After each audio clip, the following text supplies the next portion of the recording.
Well, the breaking news of the night is that Donald Trump has been gagged again. After a flurry of new filings at the end of the day from District Attorney Alvin Bragg asking Judge Juan Merchan to expand his gag order, and Donald Trump's criminal defense lawyers filing their objection to expanding the gag order, claiming that Donald Trump did nothing wrong this weekend in attacking Judge Merchan's daughter, Judge Merchan granted the district attorney's request to expand the gag order, which now forbids Donald Trump from commenting on the judge's family or the district attorney's family. Their families were not previously covered by the gag order. The judge also warned Donald Trump, as requested by the district attorney, that if he continues to disrupt the case, Donald Trump will lose his legal right as a defendant to even know the names of his jurors in the case. The first line of District Attorney Alvin Bragg's filing in the case tonight says, quote, defendant's dangerous, violent, and reprehensible rhetoric fundamentally threatens the integrity of these proceedings and is intended to intimidate witnesses and trial participants alike, including this court. The district attorney is asking the judge to clarify or confirm that his previous gag order on Donald Trump, quote, protects family members of the court, the district attorney, and all other individuals mentioned in the order. District Attorney Bragg pointed out that a social media account that Donald Trump publicly ascribed to Judge Merchan's daughter was, quote, a fraudulent impersonation.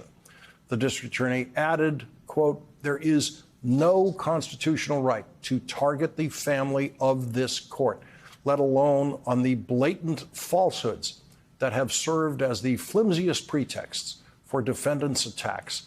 Defendant knows that what he is doing, and everyone else does too. The harm to the orderly administration of this proceeding is magnified by the high likelihood that potential witnesses, prospective jurors, and other trial participants will observe defendant's attacks and understand that if this court's family is fair game, then so are theirs.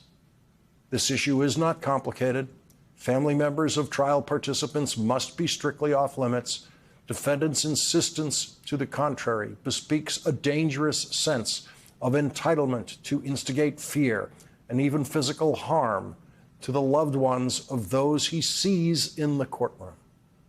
In Donald Trump's criminal attorney's reply brief, they point out that the current gag order plainly does not apply to family members of the court and the district attorney.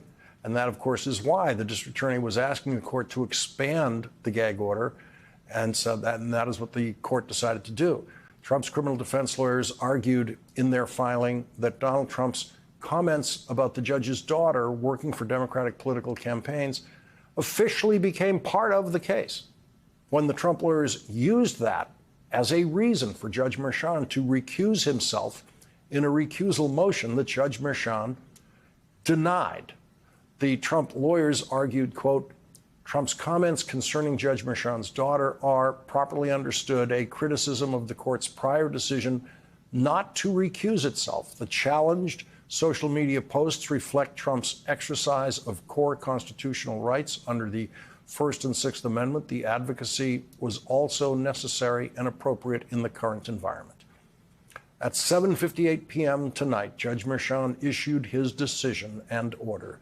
The judge quoted the Trump lawyers' defense that Trump's statements, quote, plainly constitute core political speech on matters of great public concern and criticism of major public figures, to which the judge said, quote, attacking family members of presiding jurists and attorneys assigned to his cases serves no legitimate purpose. It merely injects fear in those assigned or called to participate in the proceedings, that not only they, but their family members as well are fair game for defendants' vitriol.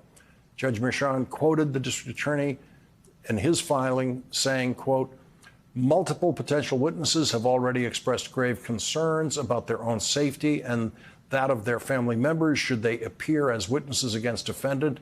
That led Judge Merchan to this conclusion. It is no longer just a mere possibility or a reasonable likelihood that there exists a threat to the integrity of the judicial proceedings. The threat is very real.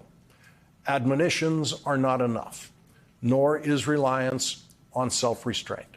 The average observer must now, after hearing defendants' recent attacks, draw the conclusion that if they become involved in these proceedings, even tangentially, they should worry not only for themselves, but for their loved ones as well. Such concerns will undoubtedly interfere with the fair administration of justice and constitutes a direct attack on the rule of law itself.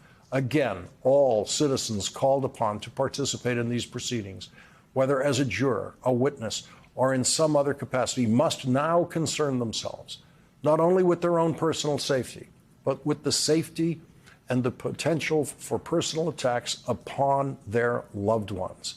That reality cannot be overstated.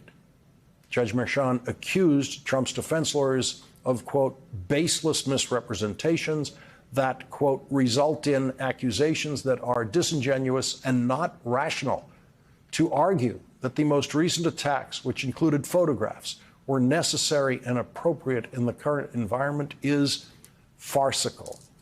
The judge found that, quote, there exists no less restrictive means to prevent such risk to the proceedings. Judge Merchan gave Donald Trump this warning. Defendant is hereby put on notice that he will forfeit any statutory right he may have to access juror names if he engages in any conduct that threatens the safety and integrity of the jury or the jury selection process.